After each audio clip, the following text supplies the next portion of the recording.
Jadi saya terbiasa untuk bercerita. Dan saya berpikir bahwa itu relevan dengan profesi ini. Kita kan konsultan. Senjata kita kan sebetulnya mulut kita. Yang terpenting adalah bahwa yang kita sampaikan harus ada landasan teorinya tetap. Itu yang tadi saya bilang, lighting design harus balance. Ada teori-teori dasar yang harus dipenuhi juga. Gitu. Tapi yang kan pertanyaannya tadi apa sih yang membedakan cara desain saya? Nah itu. Storytelling itu. Ya, narasi itu. Itu makanya di buku ini, di buku Luxit ini teman-teman juga bisa mendapatkan insight cara berpikir saya atau metode pemikiran saya tentang bagaimana proses saya mendesain. Selamat datang di podcast Luxit Propor Show, kolaborasi eksklusif dalam rangka peluncuran buku Luxit yang mengangkat perjalanan para lighting designer Indonesia berkelas dunia. Hari ini kita akan mengobrol dengan Endrawan Nimpuno. Atau kita suka panggil Ian. Iya, biar nggak kepanjangan ya. Seorang lighting designer yang telah menerima penghargaan dan menjadi bagian dari buku Luxit ini. Selamat datang. Ya, terima kasih sudah mengundang saya kemari. Saya merasa terhormat ya bisa ketemu sama Mas Fernando di sini. Boleh sharing sedikit cerita bagaimana perjalanan masa lalu sehingga akhirnya bisa menjadi seorang lighting designer berkelas internasional. Oke, mungkin saya mulai dari latar belakang pendidikan saya dulu ya. Latar belakang pendidikan. Dulu tuh saya kuliah di UI, Universitas Indonesia, kemudian lulus tahun 2003 ya. 2002 lah, 2002, 2003 gitu ya. Nah, saya arsitek waktu itu, ngambil jurusan arsitek, Fakultas Teknik, jurusan arsitektur. Nah, karena ideologi waktu itu gitu ya, lulus itu ya harus jadi arsitek dulu dong. Ya, jadi setahun saya merasakan jadi junior arsitek dulu. Tapi kok ya tetap tahun kedua saya mau pengen jadi arsitek. Saya ngelamar dulu, nama perusahaannya Geraha Cipta Hadi Prana. Ya, waktu itu biro yang cukup besar waktu itu. Saya tertarik. Sampai sekarang juga cukup besar. Ya, sampai sekarang pun masih berjaya lah ya. Proyek-proyeknya masih cukup banyak dan bagus-bagus gitu. Nah, cuman pas saya ngelamar waktu itu nggak ada lowongan yang saya mau jadi arsitek. Gitu. Jadi adanya apa? Gitu. Kebetulan saya punya kolega yang saat ini juga lighting designer juga, bahkan saat ini juga ada di salah satu nama di buku yang Luxit yang sekarang, namanya Ani Kurniawati. Gitu. Dulu memang dia kuliah bareng-bareng saya di UI gitu. Nah, Mbak Ani ini tahu saya ngelamar ke Geraha Cipta Hadi Prana, akhirnya dia ordal ya. Dia ordal terus merekomen saya untuk ini backgroundnya sama sama saya, arsitek. Jadi mungkin bisa dicoba untuk jadi lighting designer di perusahaan ini. Akhirnya saya diterima dan semenjak itu malah ya jatuh cinta saya sama profesi lighting designer, maksudnya jadi lupa gitu soal arsitek. Di Hadi Prana berkarir berapa lama? Saya kurang lebih 5 tahun. 5 tahun itu udah berapa banyak proyek dan variasinya udah banyak luas sekali? Ya lumayan ya, kebanyakan tapi Hadi Prana itu kuat di hospitality ya. Selain rumah tinggal, waktu itu banyak sekali proyek rumah tinggal. Saya sendiri mungkin bisa di atas 10, cuman salah satu proyek yang cukup prestisius yang saya pegang waktu itu saya diminta untuk menjadi local partner lighting design untuk proyek Bulgari Hotel di Bali. Yang di Uluwatu itu? Betul. Betul. Bulgari itu. Iya, walaupun statusnya kita bukan prinsipal ya, karena prinsipalnya kan dari luar negeri ya, semua arsiteknya luar negeri, tapi Hadi Prana dipercaya sebagai local partner. As a local partner. As local partner, jadi saya ditaruh sana untuk day to day ya pengawasan, ya design development, tapi dari sisi lightingnya gitu. Setelah akhirnya merasa cukup, terus kemudian ingin berkarir sendiri terus atau bagaimana setelah itu? Ya memang mungkin saya pernah dikasih nasihat sama om saya. Om saya itu pengusaha kulit di Jogja. Pengusaha kulit di Jogja. Dia entrepreneur. Kata-katanya cuma satu ke saya. Waktu dia tahu saya kerja di perusahaan. darahmu itu pengusaha le, gitu. Itu bahasa Jawa. Oke. Itu cuman dia ngomong gitu doang. Saya nggak ngerti maksudnya waktu itu apa. Tapi setelah saya menjalani di perusahaan gitu ya jadi karyawan, ada pada satu titik itu ada limitasi. Kita ada boundaries yang memang membuat kita ya terbatasi. Gitu. Boundaries itu baru bisa hilang kalau kita memang berusaha sendiri. Dan setelah itu akhirnya mendirikanlah. Ya, mendirikan tidak dalam artian formal. Saya resign. Saya dapat peluang beberapa proyek kecil, sederhana, rumah tinggal, kemudian ada retail segitu ya.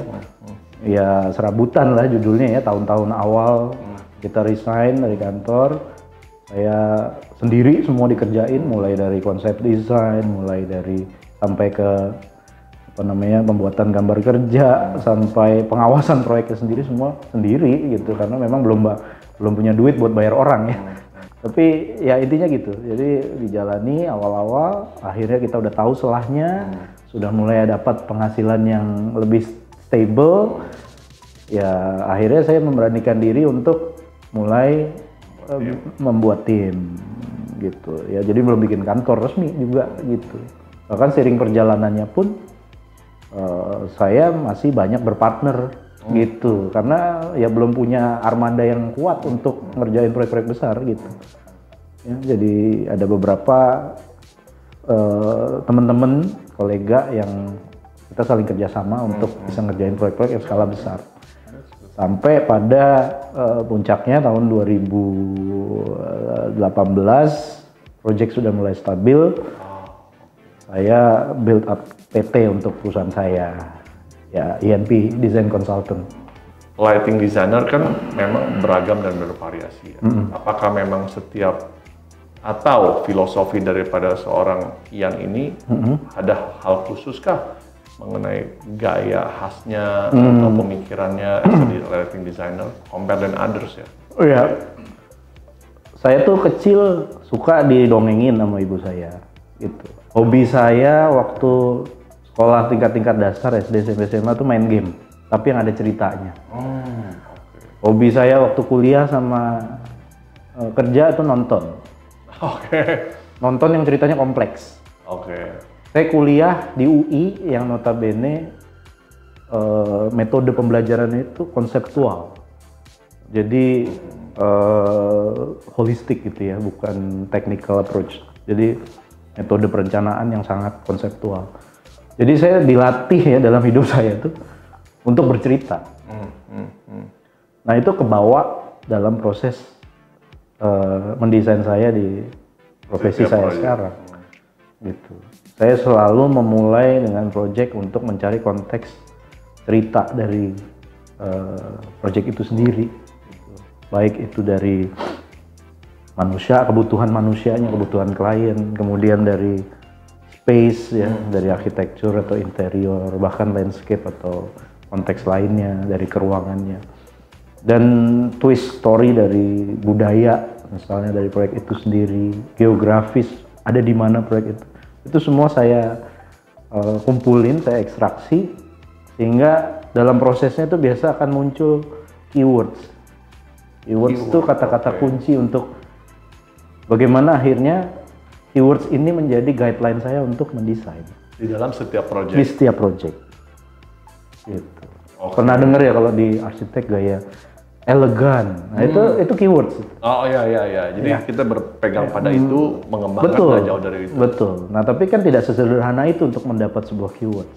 Kita harus membuat konteks cerita. Cuman karena memang ya tadi saya cerita background kecil saya suka cerita, saya suka main game yang sifatnya narasi gitu ya, bukan game fighting atau yang cuman sekedar bermain gitu, tapi ada RPG. Ceritanya, ada background cerita. RPG yes, role playing game. Iya. Ya karena biasanya narasinya kuat ya. Iya betul.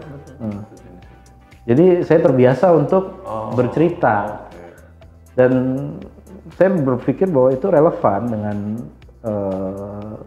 profesi ini. Kita kan konsultan, senjata kita kan sebetulnya mulut kita. Yang terpenting adalah bahwa yang kita sampaikan harus ada landasan teorinya tetap. Oh ya. Itu yang tadi saya bilang, lighting design harus balance, ada teori-teori dasar yang harus dipenuhi juga. Gitu. Tapi yang kan pertanyaannya tadi apa sih yang membedakan cara desain saya? Nah itu, storytelling itu, ya, narasi itu. Itu makanya di buku ini, di buku Luxit ini, teman-teman juga bisa mendapatkan insight cara berpikir saya atau metode pemikiran saya tentang bagaimana proses saya mendesain. Project mana sebenarnya yang masuk dan terus kemudian bagaimana ceritanya sehingga bisa menang award? Iya. Jadi di buku ini ada 2 proyek saya yang ditampilkan ya. Okay. Yang pertama itu mungkin teman-teman kalau ke PIK lihat pagoda menyala, namanya Pancoran.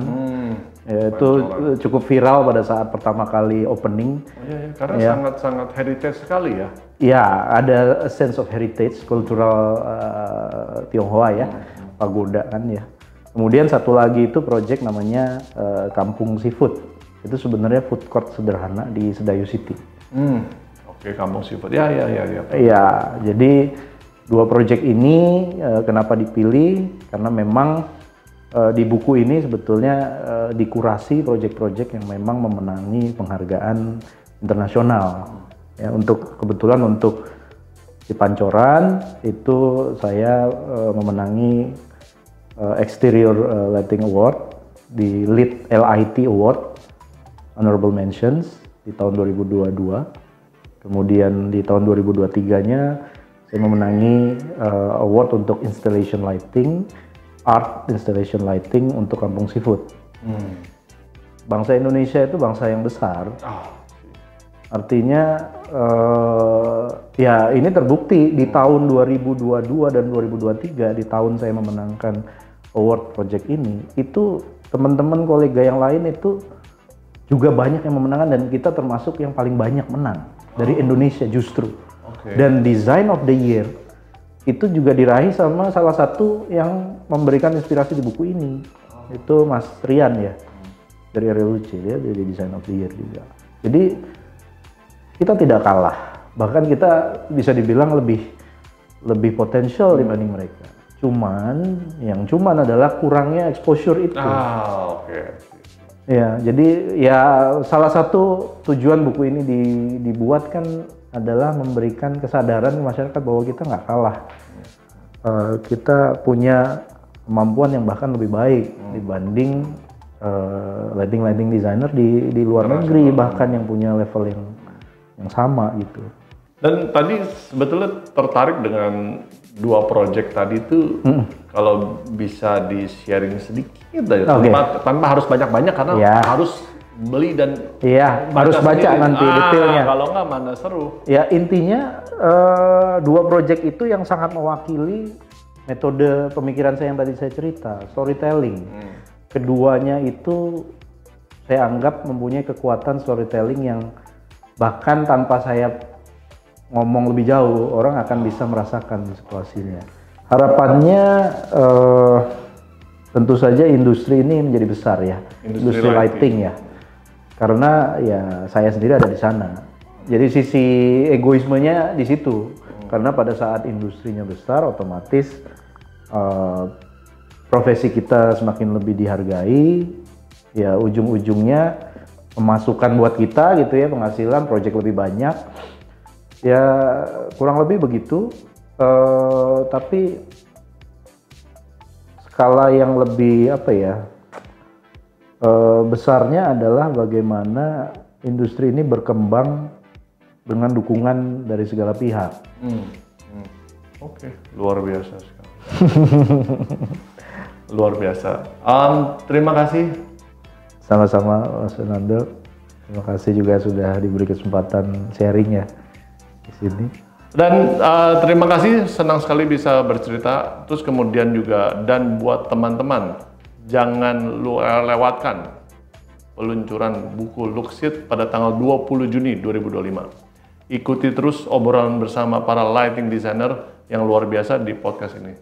Sampai jumpa. Sampai jumpa. Terima kasih. Thank you. Luar biasa.